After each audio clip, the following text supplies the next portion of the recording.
Ever wonder why some people snore and others don't? Now, snoring is actually very common and not usually serious, but for some individuals, it can become a medical problem. Now, living well is a new feature on The Big Story, and today we'll be looking at why more people in Singapore are seeking help for snoring. Well, it turns out the COVID-19 pandemic is partly to blame. We have a lot to talk about, and I'm pleased to welcome to the show Dr. Kenny Pang, who is an ear, nose and throat surgeon and a consultant at Asia Sleep Centre. Welcome to the show, Doctor. Doctor, we understand you've been seeing more patients with snoring problems in the past year. Can you tell us what's the link between snoring and the pandemic? I must tell you that in general, right, because of the pandemic, a lot of patients are actually staying at home and they actually go out less. And because of that, they've been eating a bit more, they've been gaining weight. And because they're gaining weight, they're putting on a lot of fat within not just the tummies, but the neck as well, and in the oral cavity. I must take you a few steps back and tell you about the pathophysiology of sleep apnea.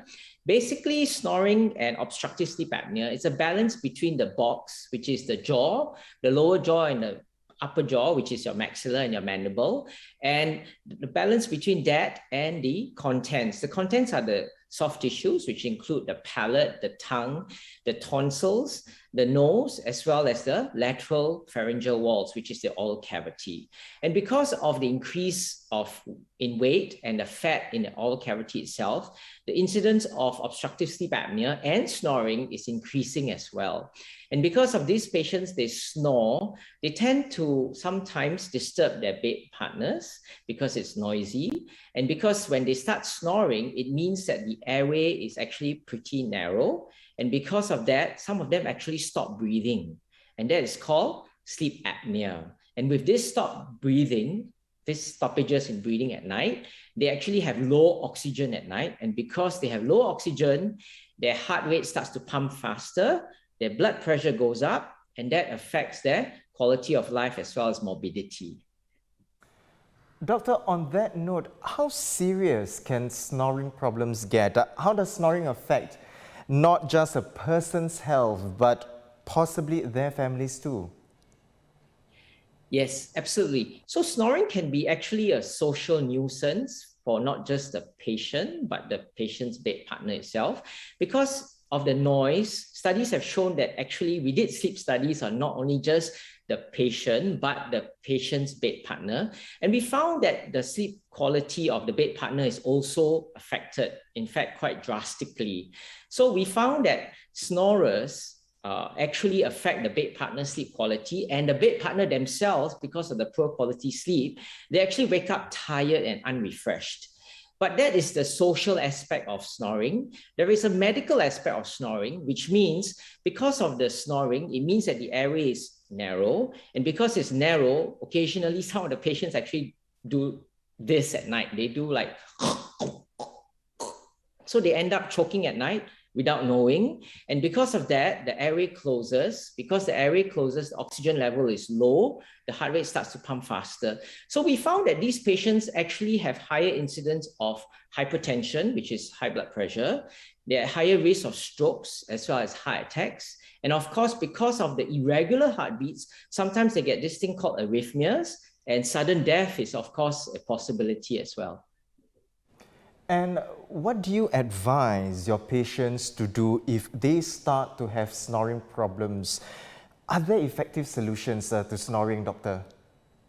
Yes, of course. So let me take you a few steps back and talk about the symptoms, because these patients actually they have symptoms during the day as well as symptoms during the night. So what happens is that during the day, they wake up tired, they feel unrefreshed, they have morning headaches, they're a bit groggy. Some of them have poor focus. They can't concentrate on what they're trying to do. They have poorer memory, and they are usually very irritable people. I mean, you can't blame them because they don't have good sleep quality, right? At night, sometimes they actually choke at night. They wake up gasping. It's as if they can't breathe. They end up having to go to the toilet very often. So we call it nocturia. That means they go to toilet to pass urine very often.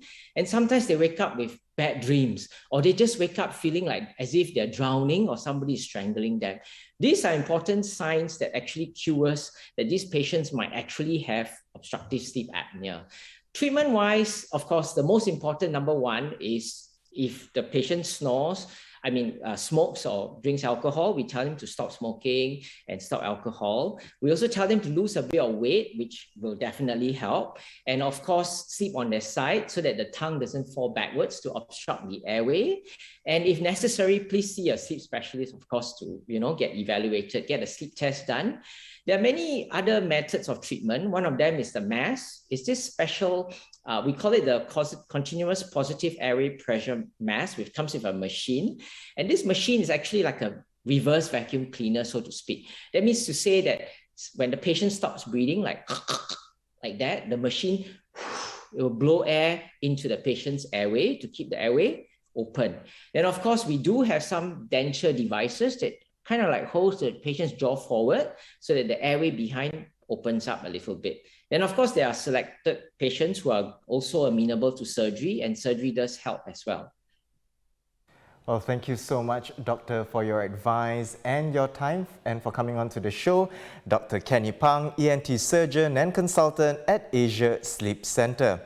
According to a study, Singapore is one of the top places in a global league of so-called snoring capitals. Well, I did not know that. My colleague Amrita Kaur has written more on why Singaporeans have been seeking help for snoring in the past year. Have a look at her story in today's paper and at str.sg/livingwell.